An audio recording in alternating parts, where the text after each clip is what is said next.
Welcome back to another episode of the Knowledge Bomb. I'm Nick Fowler. In this week's episode, we're going to lay out some general guidelines that you can use to help you structure the next year of training. So for a lot of you, you're embedded in the middle of off-season. So let's just start by talking about what the off-season means, what it should look like, what it should feel like.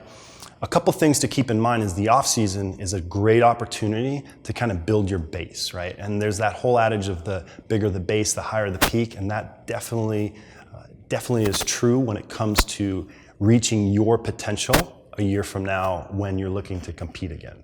And so a couple things that you should keep in mind is dialing in the basics. And it really starts with one, a warm-up, and then two, the focus that you can bring to each training session.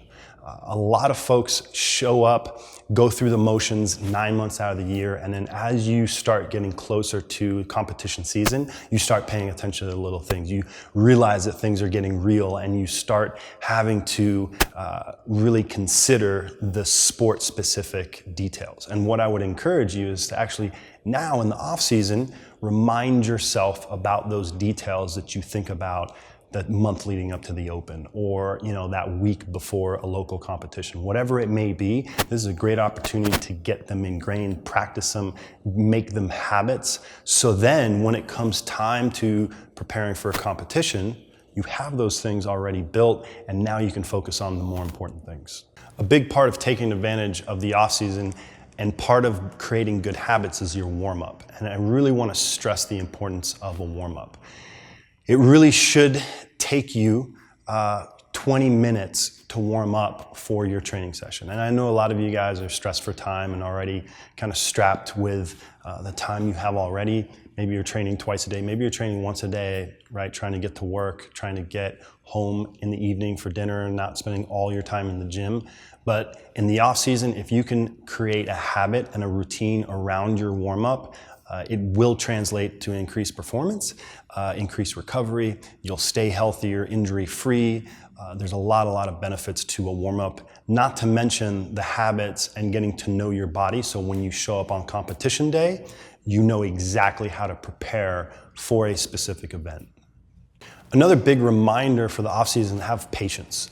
A lot of you guys are coming out of regionals, the Open, whatever your season looked like, with this hunger to make big changes, right? You've all of a sudden identified things that you fell short on, right? Weaknesses of yours, and you have this urge to go out and want to change them right away. And just realize that this is the time to try to practice some patience and realize that the pieces that you work on are those pieces are going to be the building blocks to fix those weaknesses, right?